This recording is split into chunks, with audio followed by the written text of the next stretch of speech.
Good evening, I'm Amna Nawaz. And I'm Jeff Bennett. On the NewsHour tonight, President Trump says he doesn't know whether immigrants should be given due process, what the Constitution says about citizens and non-citizens alike. Israel approves expanded military operations in Gaza, a shift that could end with reoccupation of the Strip. It's clear what the objective is. The question is also, what are the costs?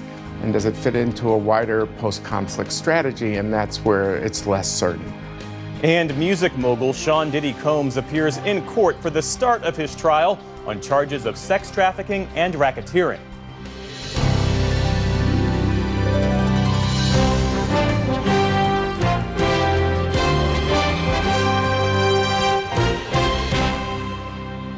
Major funding for the PBS NewsHour has been provided by the ongoing support of these individuals and institutions, and friends of the NewsHour, including Leonard and Norma Chlorfine, and the Judy and Peter Bloom Kovler Foundation.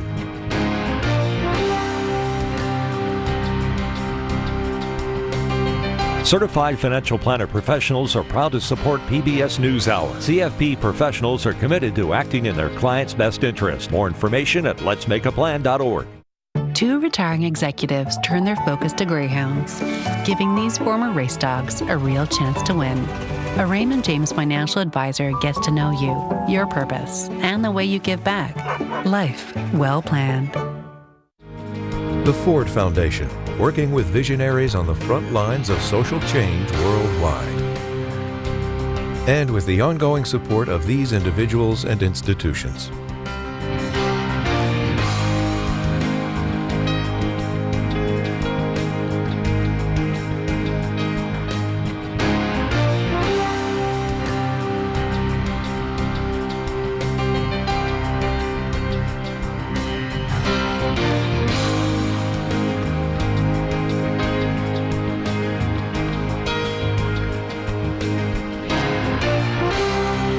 This program was made possible by the Corporation for Public Broadcasting and by contributions to your PBS station from viewers like you. Thank you. Welcome to the NewsHour. Over the last few days, President Trump has repeatedly questioned the right to due process, a fundamental right guaranteed by the Constitution that protects people against arbitrary government actions. The president's attacks come as the courts increasingly warn that the president is exceeding the scope of his authority. Our White House correspondent Laura Barone-Lopez has this report. At an event today announcing Washington, D.C. as the host city for the 2027 NFL Draft, President Trump again doubted the need for due process under the Constitution. It's a very difficult thing with the courts because the courts have all of a sudden, out of nowhere, they said, maybe you have to have trials. We're going to have 5 million trials. Doesn't work. You wouldn't have a country left. Ramping up its pressure campaign today to get undocumented immigrants to flee the U.S., the Homeland Security Department said they'll pay people $1,000 if they self-deport to their home country voluntarily. What we thought we'd do is a self-deport, where we're going to pay each one a certain amount of money, and we're going to get them a beautiful flight back to where they came from, and they have a period of time. And if they make it, we're going to work with them so that maybe someday, with a little work, they can come back in if they're good people. The administration said it will also pay for travel assistance and deprioritize removal by ICE for those who use the CBP Home app to say they are leaving. On Sunday, in an interview on Meet the Press with Kristen Welker, the president questioned whether he had to uphold the Constitution. Your Secretary of State says everyone who's here, citizens and non-citizens, deserve due process. Do you agree, Mr. President? I don't know. I'm not a lawyer. I don't know. Well, the Fifth Amendment says I don't know. It seems it might say that, but if you're talking about that, then we'd have to have 1 million or 2 million or 3 million trials. But even given those numbers that you're talking about, don't you need to uphold the Constitution of the United States as president? I don't know. I have to respond by saying again, I have brilliant lawyers that work for me, and they are going to obviously follow what the Supreme Court said. Welker also asked the president if he was okay with a recession in the short term to reach his goals. Look, everything's okay. what we are, I said, this is a transition period. I think we're going to do fantastically. Trump posted a slew of social media posts over the weekend, from an AI-generated image of himself as the Pope to directing the Federal Bureau of Prisons to reopen and expand Alcatraz. Another new idea, a 100% tariff on movies that aren't produced in the United States. It's unclear which films this could apply to, and today the White House said no final decisions have been made. Meanwhile, Democrats are zeroing in on Trump's economic policy. Donald Trump and House Republicans are crashing the economy in real time. I think we were promised, a golden age in the United States of America, not a recession. On the president's agenda tonight, a fundraiser celebrating cryptocurrency as his family rakes in billions from crypto products. The event costs $1.5 million per person and will benefit the MAGA Inc. pro-Trump super PAC. For the PBS NewsHour, I'm Laura Barone-Lopez. For more on how the Trump administration is approaching due process and other rights granted under the Constitution, I'm joined now by Steve Vladeck, a constitutional law professor at Georgetown University. Steve, great to see you. Thanks for joining us. Let me ask you about the part of the interview in which President Trump is asked if he should uphold the Constitution. In the first part of his answer, he says, "I don't know." What do you make of that response? Is it the duty of the presidency to uphold the Constitution, or is that open to interpretation? It's not open to interpretation, Amna. I mean, the president has taken the same oath twice, once in 2017 and once just, 3.5 months ago. It's only 35 words. I suspect he probably knows some of it. And it ends with him saying that he will, affirm, protect, and defend the Constitution of the United States. That's his job. And, maybe there are questions that can be debated in the courts, but whether the due process clause protects people is not a question. It literally says that it does. The Supreme Court has said it applies to anyone in the United States for more than 100 years now. Let me ask you about the argument being made by the White House, because on this issue of due process, the White House Deputy Chief of Staff, Stephen Miller, posted this online today. He wrote, "The right of due process is to protect citizens from their government, not to protect foreign trespassers from removal. Due process guarantees the rights of a criminal defendant facing prosecution, not an illegal alien facing deportation." So, Steve, does the due process clause of the Fifth Amendment extend to citizens and non-citizens alike? So it does. I mean, again, the text says no person, not no citizen. The Supreme Court has been clear for decades that that includes individuals who are here out of status, who are undocumented. And the other point is, even if you accept the premise of what Stephen Miller is saying, even if we accept for the sake of argument that undocumented immigrants are not protected by the due process clause, how do we know that individuals the federal government points the finger at and says, oh, they're an undocumented immigrant, actually is? The answer is due process. Due process is what allows the government to take extreme actions against us with the faith that we are who the government says we are, with the faith that we actually fall into the category of people who can be arrested, who can be deported, who can be imprisoned. Without due process, then we're not living under the rule of law. We're living under the arbitrary whims of one person. A lot of the due process questions center on the case of a man we've talked about a lot, Kilmar Abrego Garcia, was wrongly deported to El Salvador. The president was asked if he is defying Supreme Court orders to facilitate Garcia's return, and the president said that his attorney general, his Department of Justice, they don't view it that way at all. So, Steve, if his lawyers are telling him that what he's doing is fine and defensible and legal, why shouldn't the president listen to them? Well, I think there are two different things going on here. I mean, the first is I'm not sure that, his lawyers are actually telling him what the courts are telling them. We're seeing both in the hearing in the Abrego Garcia case and in the case of the other individual who a different federal judge in Maryland has ordered to be returned. We're seeing the court say, hey, we want you, government, to tell us what steps you've taken. Meanwhile, we have President Trump in public interviews saying, he hasn't even been asked by the lawyers to request from President Bukele that someone like Abrego Garcia be returned. So, Amna, part of what's happening here is a shell game where the president's saying one set of things publicly, where government lawyers are saying something else in court, and where there's some disconnect in between. And what gets lost in the process is that there are not just these two folks who are still in detention in El Salvador, but upwards of 150 to 175 who were removed from the country back in March under the Alien Enemy Act, which now we have multiple lower courts saying the government didn't have the power to do. So we have this tension between a president saying, I've done everything I'm supposed to do, and federal court saying, no, you haven't. And I think we're still in the middle of this story. We're still going to have to see when this goes back to the Supreme Court, which seems inevitable. Are the justices going to require more than just these, sort of ambiguous steps toward facilitating the release of these individuals from El Salvador? So, Steve, the president mentioned deferring to his lawyers. He mentioned not being a lawyer himself 5 separate times in this latest interview on NBC. What does all of this tell you in the minute or so we have left about the role of the White House counsel, the Attorney General, the Department of Justice in this administration? I think part of what we're seeing now is something that looks like this, where the president's saying, I'm not a lawyer, and where the lawyers are saying, we just work for the president. It's an effort, I think, on the part of both of these sets of individuals to deflect accountability. And at the end of the day, if the government's going to rely upon this idea that the president is the unitary head of the executive branch, that everyone and everything is supposed to be working for him, that the Justice Department is not our lawyers, they're the president's lawyers, it seems like he can't, in the same breath, deny responsibility, defer accountability when a government in his name, when lawyers representing him are breaking the law. And I think that's what we're going to see develop in the federal courts in the days and weeks to come. At some point, the rubber's going to hit the road. And I think the president's not going to be able to, play so fast and loose with his responsibilities going forward. Steve Vladeck of Georgetown University, thank you so much for your time. Always good to speak with you. You too. Thank you.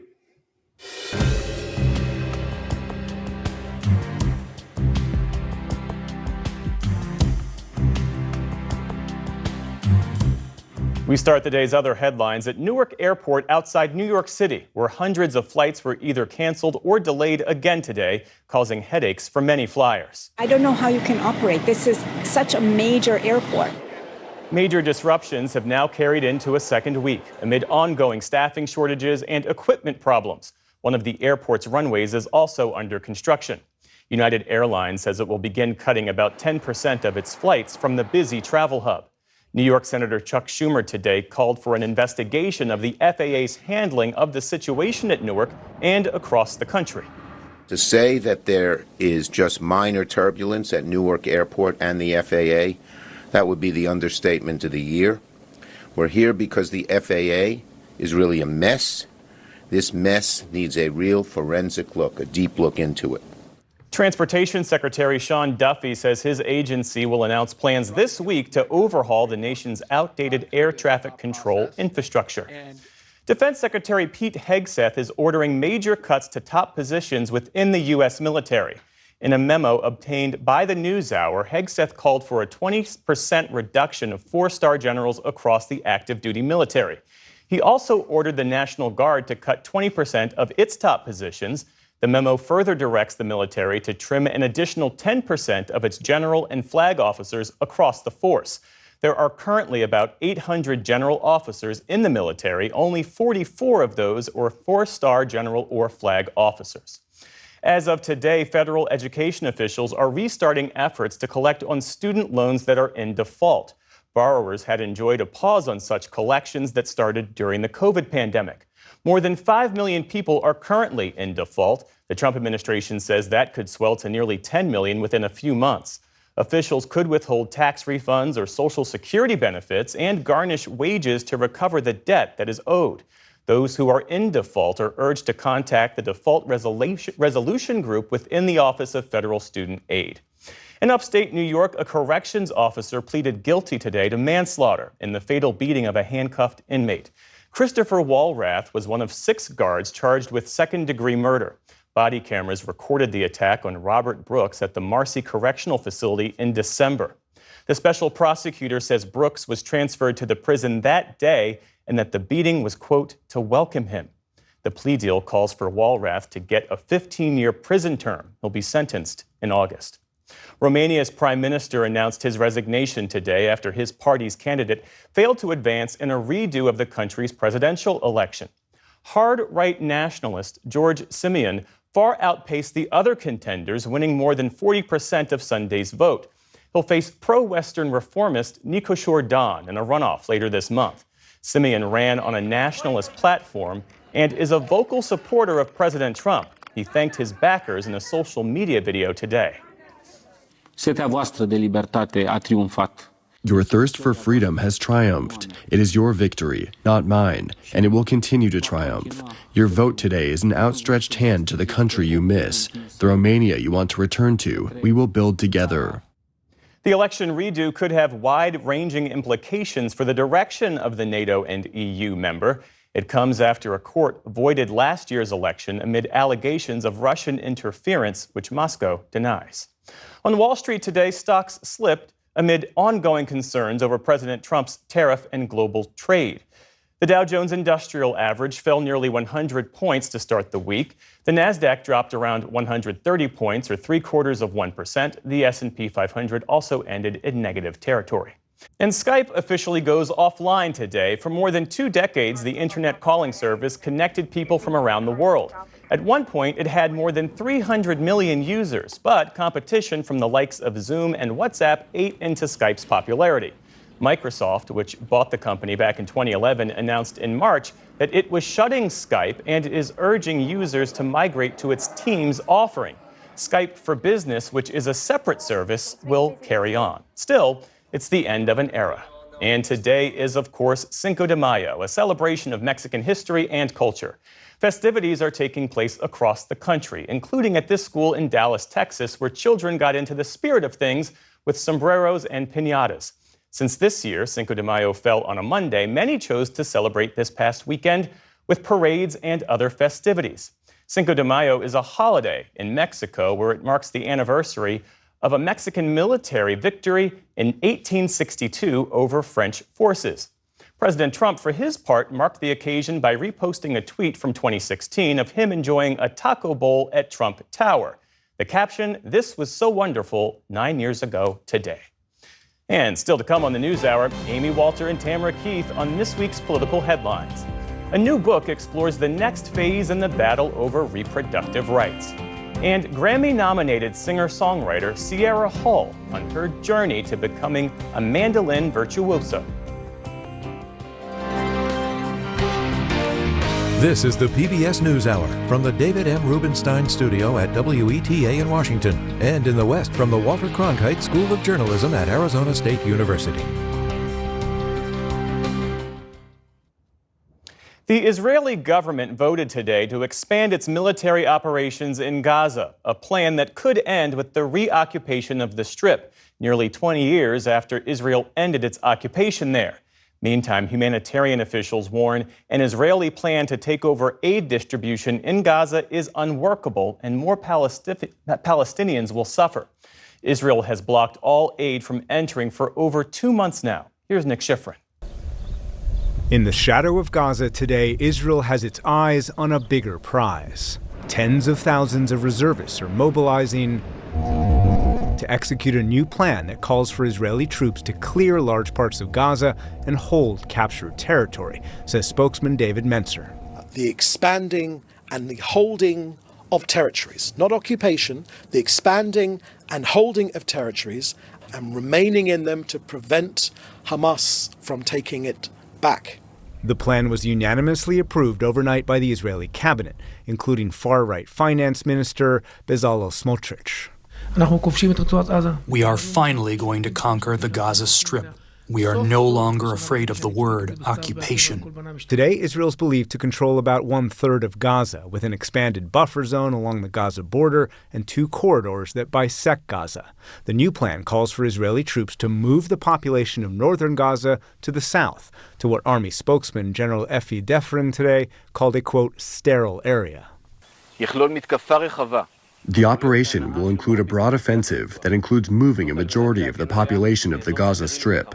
This is in order to protect it in a sterile area from Hamas.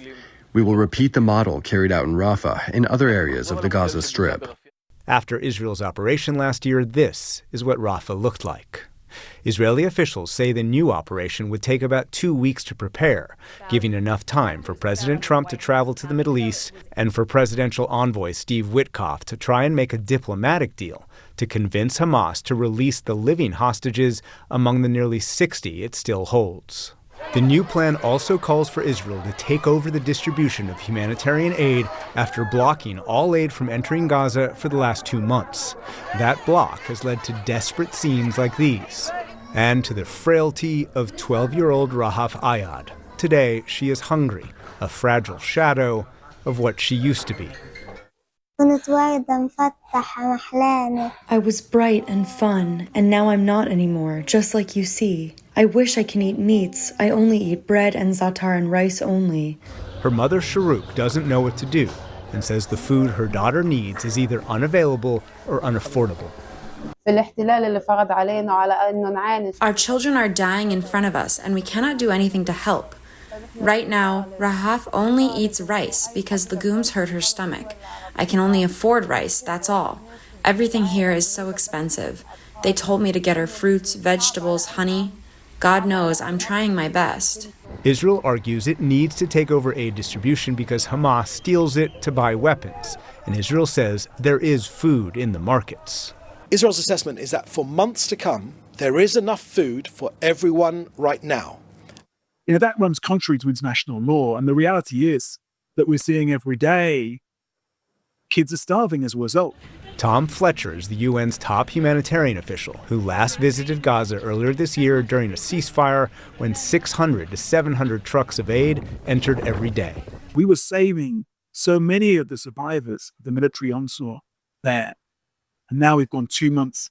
Blocking aid kills. It strips people of dignity. It removes their medical support. It removes the food from their mouths. And 2 months is a long, long time. Israeli officials I talked to argue that Hamas has been using the aid, even since the ceasefire, to perpetuate their rule, and they convert the aid into military capacity in order to maintain their control over Gaza. What's your response to that? The aid I saw being delivered was medicines going straight into hospitals. It was food going straight to families who needed it, to communities who needed it so badly. We were opening up wells so that people at least had access to a water source. I didn't see Hamas getting anywhere near any of that. It's a brutal way to collectively punish a whole population for the crimes of Hamas. To understand the implications of the new Israeli plan and how it's being received in Israel, I'm joined by David Makovsky, the director of the Washington Institute for Near East Policy's Project on Arab-Israel Relations. David Makovsky, thanks very much. Welcome to the NewsHour. You heard the spokesman of the Israeli government in that story saying this is not occupation, this is clearing and holding. But we also heard from the right-wing finance minister, Smotrich, saying this is reoccupation. So as far as you can tell, what is it that the Israeli government hopes to achieve? I think they haven't decided yet how long they're going to stay. Their goal is to disarm Hamas. They believe they've been at this impasse for a while now. I was just over there. I literally talked to dozens of people, and this was the centerpiece, that this was something they were going to do. And, it's clear what the objective is. The question is also, what are the costs? And does it fit into a wider post-conflict strategy? And that's where it's less certain. Could this be pressure? Could this be a feint to try and get Hamas to make some kind of deal just in the next week or two that would be much closer to Israel's desire for them to release all the hostages up front than actually go in with tens of thousands of additional troops and possibly reoccupy? I asked that question when I was over there, and they said, all we want is Witkoff, they call it. Witkoff was this idea Steve Witkoff, the president's special envoy, to get half of the remaining hostages who are alive. Officially, the number is 24. And to see if you can get half of them out now. But when you press and say, okay, what about the remaining half? And are you going to do this anyway? And they say, well, we're going to disarm Hamas anyway. So I said, well, is it the equivalent of telling someone, I'm not going to kill you at 6 o'clock, I'm going to kill you at 7 o'clock, but I need your help at 6 o'clock? And then what's Hamas's incentive if you're going to kill them at 7 o'clock anyway? So, there's some tension between these objectives. And the bottom line there, it reveals that Israeli officials today believe they can win this war on the battlefield. Yes, the issue is always not just the first tactical successes, and they might be impressive, but it's to ensure that there's not an insurgency that emerges after you win on the battlefield. So you always want to see how can you translate your battlefield success to something, an enduring achievement.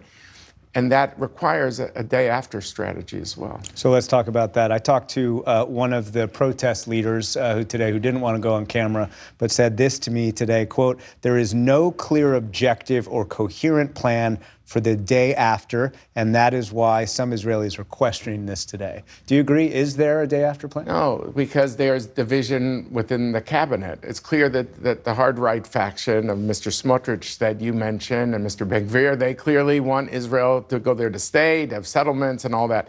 The military establishment is horrified by this idea. Their job is to focus on disarming Hamas.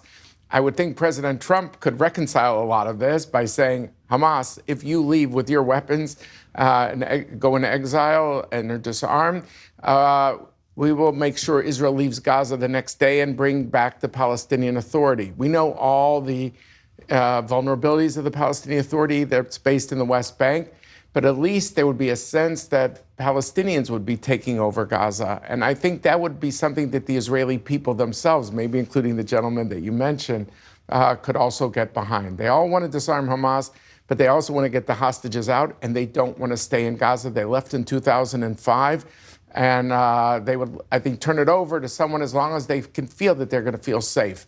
And right now, the government has not tried to answer that question. We've also seen reservists not showing up in numbers much higher than in the past. Do we know how Israeli society, do we know how the reservists, the tens of thousands of reservists who are being called up, will respond to this? I think the head of the IDF manpower appeared this morning at the Knesset, one of the panels of committees, and already said that 25% of the people were not showing up. And that's a huge number. That's a huge number. That number is likely to grow, if only for fatigue. I mean, some of these people are doing 200, 300, 400 days of reserve duty since October the 7th. And then you're going to have people questioning the wisdom of the whole approach, saying you're dooming the hostages if there's going to be renewed fighting. So you're going to have the fatigue factor, and then something we have not seen until now, which is an ideological objection. Because when it came after October 7th, reserve duty call-up rates, it was 130% of the people showed up, more than they needed. And now I think we're going to look at these rates and see something different. David Makovsky, thank you very much. Delighted to be with you.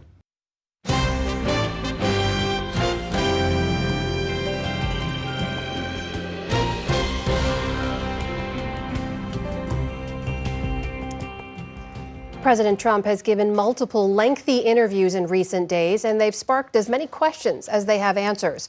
Our Politics Monday team is here to separate the substance from the noise. That's Amy Walter of the Cook Political Report with Amy Walter and Tamara Keith of NPR. Great to see you both. Good to be here. So we've been talking about, I know you've been following, there's a common thread in the president's recent interviews. That's the number of times he references his lawyers, right, Tam, when he's asked about people who were deported or rescinding federal payments or whether he's going to run for a third term.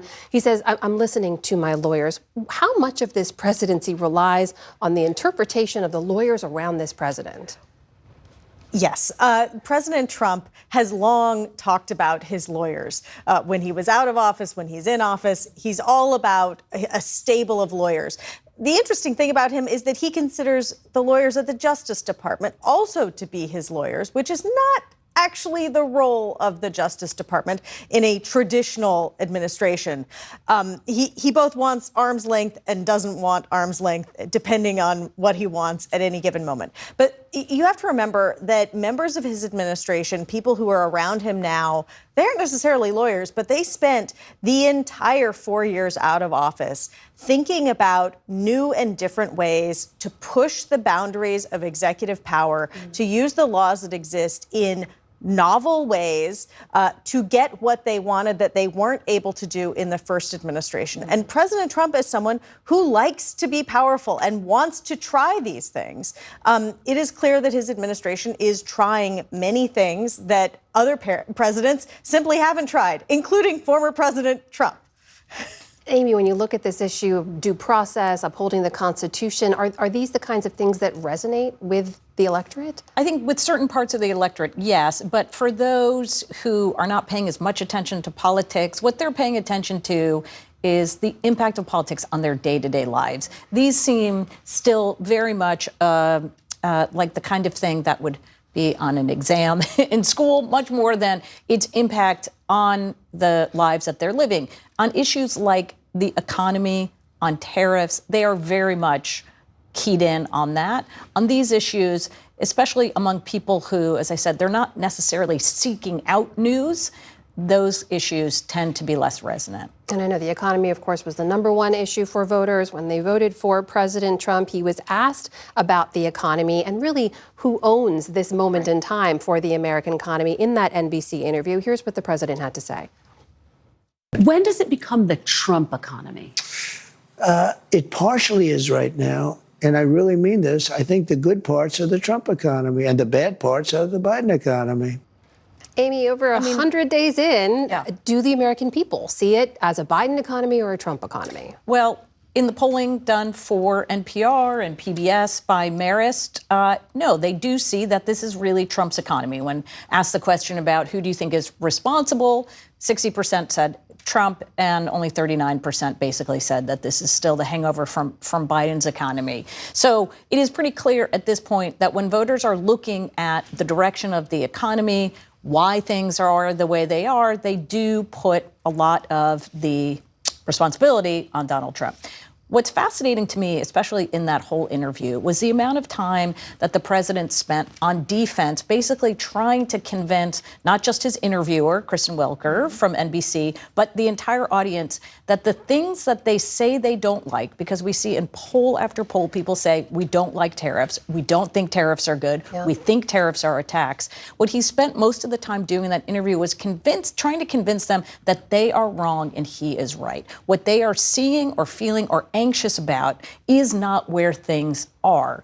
And that, I think, is going to be the biggest challenge going forward because, Amna, as you very well know, the impact of tariffs has yet to really hit because these shipments that are not coming from China are going to start to hit us May and June, the lag. Well, Tam, as you know, from the messaging perspective of this White House, that you have a president who's trying to convince people he's on top of the economy. At the same time, he posted that gas is down to $1.98 a gallon, which it is not. We checked, and my colleague Kyle Medora found it's $3.12 a gallon. That's the average price nationwide. The lowest we could find anywhere was $2.19 at a station in Mississippi. What does this tell you about the president? He's getting bad information, or does he not know? He could be talking about wholesale prices, but let's just be clear. When it comes to numbers and President Trump, he is often untethered from reality. I will just give another example. Egg prices, and we should say gas prices are coming down, just not as much as he says. Same with eggs. Egg prices, wholesale egg prices are down. He says they're down 87%.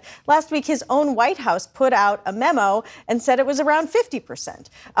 His own White House. So President Trump and numbers are often a very loose relationship. As you guys know, we try to focus the conversation around the biggest headlines every week, but there's a lot of things we hear from the White House, Tam, that we just can't give more attention to because of the pure volume. A couple of examples just from yesterday. The president last night posted on Truth Social, rebuild and open Alcatraz, referring to the prison island that's been shuttered for over 60 years. Also yesterday, he announced there's going to be a 100% tariff on movies made outside of the United States, describing it as a national security threat. How do you look at these messages? Should we take them seriously, or are they a distraction? Well, The Rock was a really good movie about Alcatraz. But other than that, President Trump has an incredible ability to generate attention.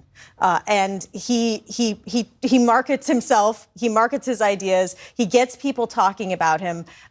Whether these things become a reality or not, he has gotten a whole lot of airtime out of it, and that's airtime not spent talking about concerns about tariffs or the price of dolls, which he says, well, maybe kids will just have to have fewer dolls. Yeah, and this is what I think we talked a lot about after 2024. Democrats are still struggling with this idea that he can get in front of audiences that they can't. And part of that is when he talks about things like Alcatraz or the other issues, Greenland, et cetera, he is starting conversations in spaces that are not traditional media spaces, whether it's podcasts or YouTube channels. And that keeps him in front of audiences that aren't necessarily keyed in on other issues and aren't watching the news as closely as some. and these don't require a nuanced conversation. It's just it's ephemera, and it can generate attention to the president. And we worked in a movie reference to The Rock as well. So, Tamara Keith, Amy Walter, always great to see you both. Thank you. You're welcome. You're welcome.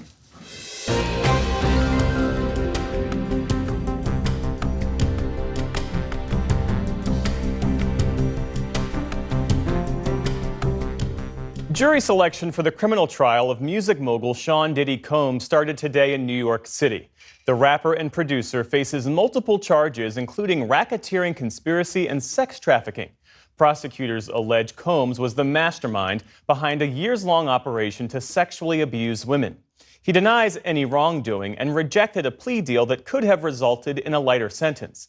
He faces life in prison if convicted. We're joined now by Gina Barton, investigative reporter for USA Today.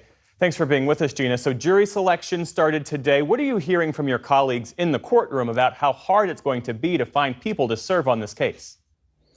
The judge has estimated that it'll only take 3 days to pick a jury, but from how slowly things are going, it may take longer.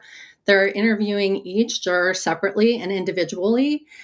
They have 150 people that they called in. One of them, they spoke to a single person for about 25 minutes. So it could take quite a while to find 12 jurors and some alternates. And the complication is that there are very few people who don't know who he is, or at least know something about this case. There are so many people who know about the case, who are familiar with Sean Puffy Combs, who have seen the video of him allegedly attacking his former girlfriend, Cassie, in a hotel hallway. And they're also asking jurors if they have ever been sexually assaulted or know anyone close to them who has been sexually assaulted, because they want jurors who are going to be objective and not have any thoughts about victimization coming in. And as you know, about 25% of women have had some sort of experience with sexual assault or sexual harassment. So that's another challenge. His 17-page indictment, as I understand it, has been updated 3 times since September. What federal charges is he facing as of now? As of now, he's facing 5 different charges. There is RICO, which is racketeering. There's sex trafficking, and then also bringing women across state lines for sex trafficking and for sexual exploitation and victimization. So there are a couple of different charges under each of those umbrellas. The important thing to point out is that the RICO charge, or the racketeering charge, also includes all sorts of other alleged conduct, arson, kidnapping, a whole bunch of other acts that could be considered crimes if he's found guilty. And who are the witnesses we're expecting the government to bring? I think for sure we're going to see at least 2 women who are charging that Combs sexually assaulted them. One of them would be his former girlfriend, Cassie Ventura, who we have talked about as seen in that video. Another one we believe is Dawn Richard, who was on one of the seasons, or a couple of the seasons, of Making the Band on MTV. And she was in a group called Danity Kane and also a trio called Diddy Dirty Money. She filed a pretty extensive civil suit against him. And from what I'm reading in the criminal court documents, she's very likely to be a witness. There are going to be 2 other victims testifying. We don't know their names yet, but I would assume that they are probably also going to be alleging some sort of sexual assault or abuse. And just last week, Sean Combs rejected a plea deal. He says he's innocent. What are we expecting the gist of the defense strategy to be? From what we've been able to find out in reading through the court records and going to some of the hearings, I think the only defense that he will be able to present is consent, because he's got these women saying the sexual encounters happened. They seized lots of video evidence from his homes, so I wouldn't be surprised if a lot of these incidents are on video. And so all the experts I've talked to in the past week have said that his defense is likely going to be consent. And then one of my colleagues who was in court for a hearing last week heard them talking about swingers. So it sounds like the defense might say that Sean Puffy Combs was involved in kind of an alternative fringe sexual lifestyle with his girlfriends, trading partners, but that it was all consensual. Gina Barton, investigative reporter for USA Today. Gina, thanks again for your time this evening. We appreciate it. Thanks for having me.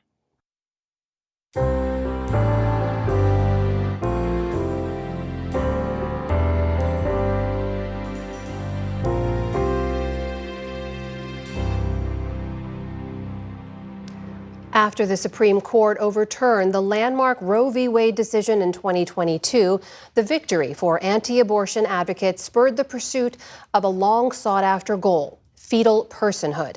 That term is for legislation that asserts that life begins at fertilization and establishes constitutional protection for embryos and fetuses.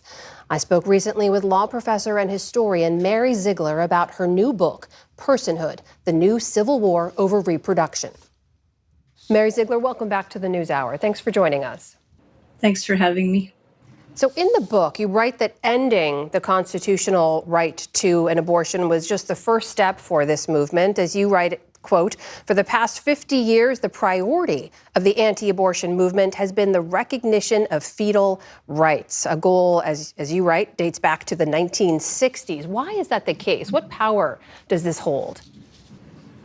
Well, I think the fight for fetal rights was compelling, of course, in practical terms, because ending the right to choose abortion has left us in a country where it's very difficult to enforce abortion bans.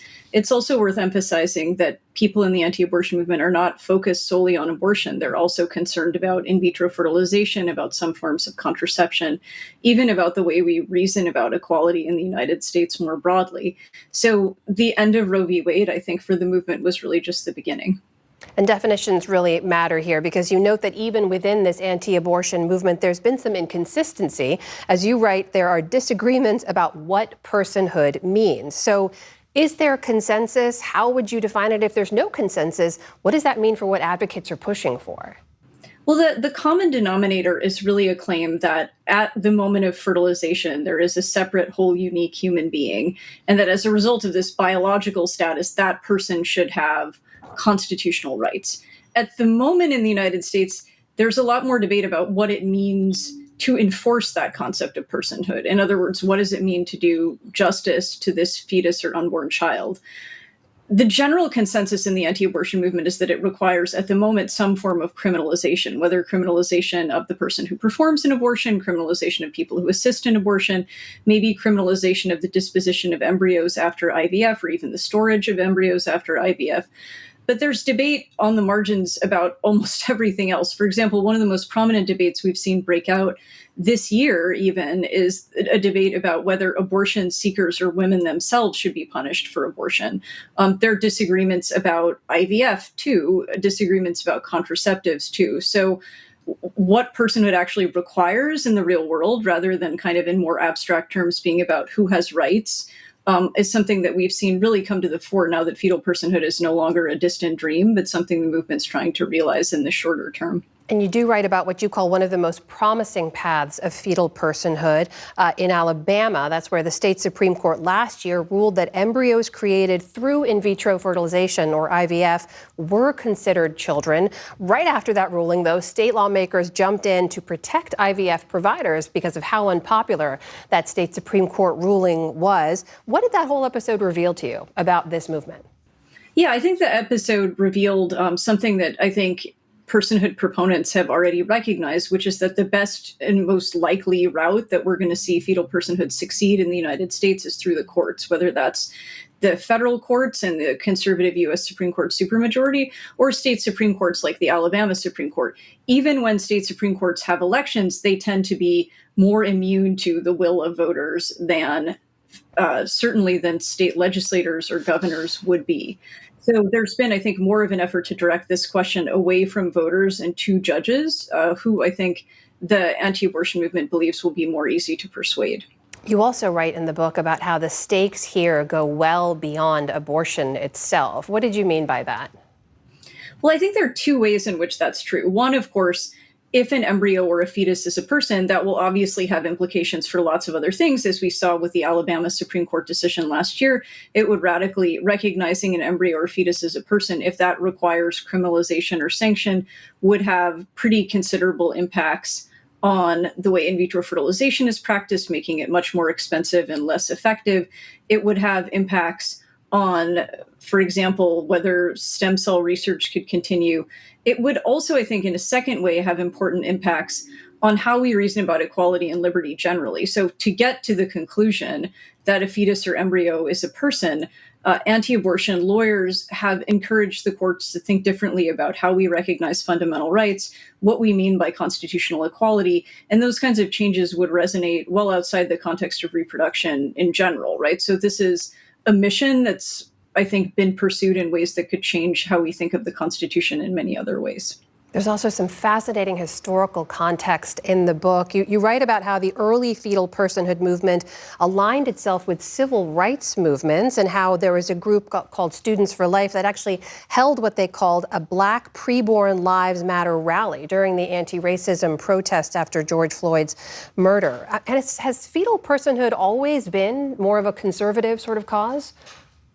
Well, not entirely, right? So the anti-abortion movement has always been a big, complicated movement, and particularly in the 1960s and 70s, really before Ronald Reagan ran for president, it wouldn't have been coherent to really describe the anti-abortion movement as purely conservative across the board. Of course, most people in the anti-abortion movement had held conservative positions on social issues, not least abortion, but also including other issues related to it, like contraception or gay rights. But the movement was much more politically diverse on a wide range of other issues. Part of what we've seen in the United States is a transformation of the anti-abortion movement really since the 1980s.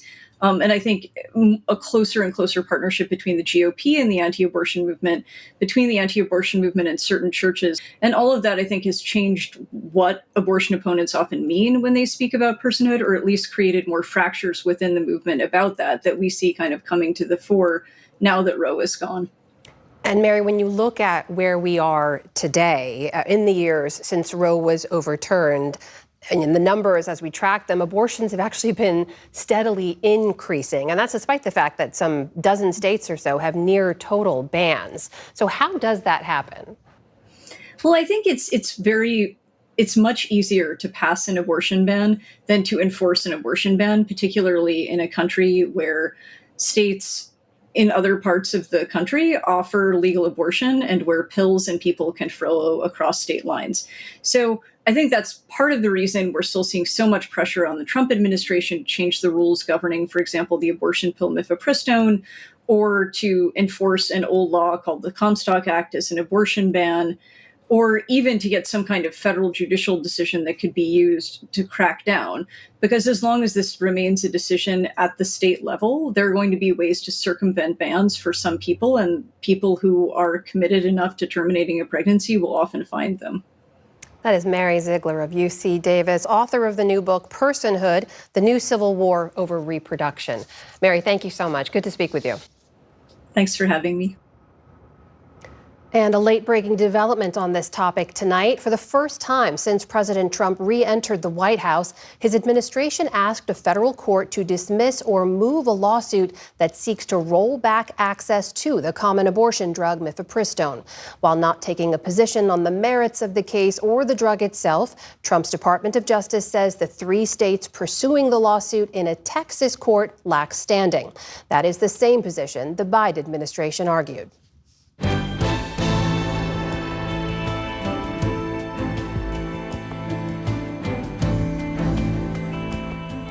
Two-time Grammy nominee Sierra Hull has reached the pinnacle of bluegrass on her chosen instrument, the mandolin. Special correspondent Tom Casciato has the story of how she got there for our Arts and Culture series, Canvas.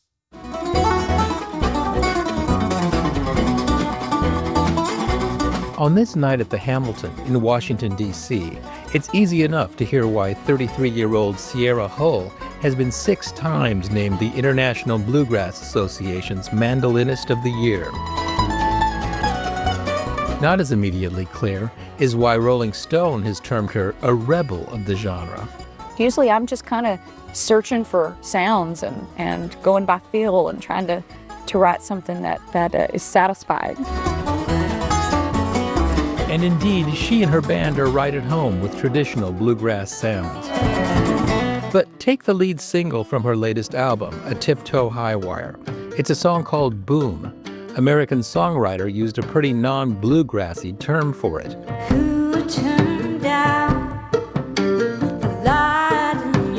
They called it funky. Funky? All right, I'll take it. I'm thinking, I wonder if Sierra Hull, growing up, thought someday people are going to hear me play the mandolin and say, well, that's funky. No, I probably wouldn't have thought about it, honestly. But the song is kind of funky. It's kind of funky. That's the beauty of where I've gotten to more than I would have imagined, just things, that opportunities that have come, unexpected things, because I was so lucky to have some things happen. What's happened to Sierra Hull is extraordinary, though it started out pretty ordinary. We had one of those old bowl-back mandolins. We call them a tater bug where I'm from. Where she's from is Byrdstown, Tennessee, population under 1,000. And I remember learning my first tune. I just connected so deeply to that right away. Were you good right away? I think it was a combination of having some natural ability, but also being fully obsessed to where every day my dad would come home from work. He was teaching me what he knew at first, and then I was going to these bluegrass jams. The jams took place at a community center where local players would perform for crowds of 20 or 30. And I remember being super tiny and those local bands saying, do you want to get up here and play along with us? I learned so much. They weren't trying to go out and do it professionally. They just loved it. Who were you listening to at that time? Doyle Lawson and Quicksilver, some of those really harmony-based bluegrass gospel albums. You rock my soul, Lord, you rock my soul, Lord. Then my dad brought home a Tony Rice album called Church Street Blues, and I remember just falling madly in love with that record. It was a cassette tape, actually. We used to drive around in this old Ford truck, and I remember the truck kind of ate the tape, and we were so devastated. But there was one artist in particular who made the biggest impression. I got my first Alison Krauss album when I was 9 years old, and that just kind of lit my world on fire, and it made me go, this is what I want to do. With Krauss as her inspiration, she buckled down and practiced and practiced.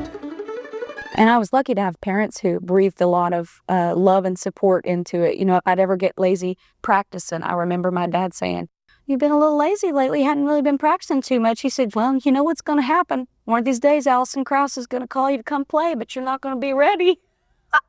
You wrote Alison Krauss a fan letter. Well, I did. She never got it, but it was a school assignment. Write a letter to your hero. By sheer coincidence, I have a copy of that letter here. Oh. Would you mind reading it? Sure. Let's do it. We'll get to the letter. First, Alison Krauss was probably the most accomplished woman in bluegrass, already 10 Grammys into a career that has seen her win 27. Sierra Hull was 10. Dear Miss Krauss, dear Miss Alison Krauss, my name is Sierra Hull. I'm a very, very big fan of yours. I'm coming to one of your festivals for the first time, Merlefest, North Carolina. I'm bringing my half-size fiddle for you to sign, so maybe one day I can show my kids how to play. You're my hero. And the idea of going to another state to go to a festival, let alone one Alison Krauss was at, just seemed impossibly cool. It got cooler when she was outside the festival playing a song by mandolin virtuoso Chris Thile, who happened by and must have liked what he heard. I look up and Chris Thiele's right in front of me and he says, holy cow, want to play it together? And I was like, what? And so we went and found a little corner somewhere and he jammed with me for like an hour and a half and he took me backstage to meet my hero. And she signed my fiddle. Dream come true, right? And the beginning of a musical friendship. Just 2 years later, Alison would invite Sierra to perform with her on country's greatest stage, Nashville's Grand Ole Opry. I've seen a picture of you where you're about 12 and you've got your mandolin and you're with Alison and the band and you're looking at the camera like the cat who caught the canary. Like you look like... What would follow was a formal music education, fueled by a full scholarship to Boston's Berklee College of Music, leading to a series of compositions and collaborations that have seen her search out directions far beyond bluegrass.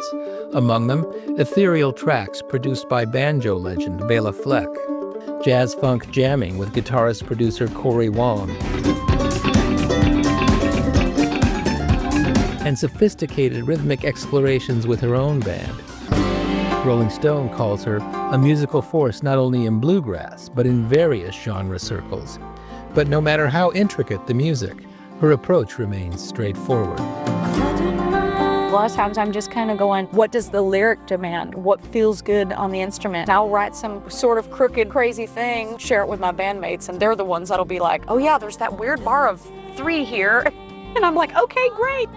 Does your music have boundaries, do you think? I don't think so. Those things that I love about all these collaborations I've done, combined with my bluegrass roots, I think it's kind of an inevitable thing. You're going to get a little funky in there. For the PBS NewsHour, I'm Tom Casciato in Washington.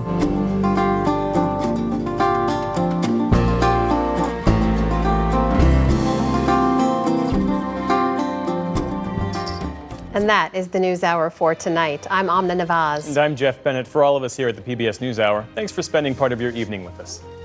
Major funding for the PBS NewsHour has been provided by Friends of the NewsHour, Robert Kaplan, and Wendy J. Selden through the Raymond James Charitable Endowment Fund. Cunard is a proud supporter of public television. On a voyage with Cunard, the world awaits. A world of flavor, diverse destinations, and immersive experiences. A world of leisure and British style. All with Cunard's White Star service.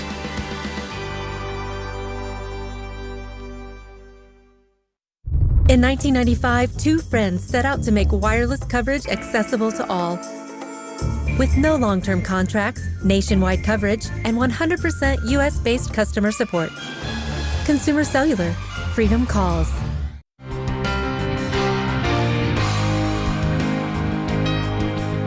The John D. and Catherine T. MacArthur Foundation, committed to building a more just, verdant, and peaceful world.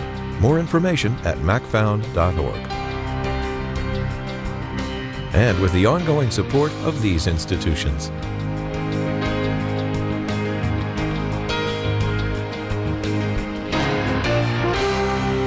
This program was made possible by the Corporation for Public Broadcasting and by contributions to your PBS station from viewers like you.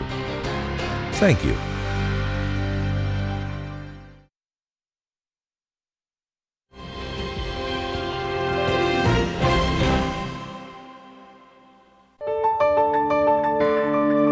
You're watching PBS.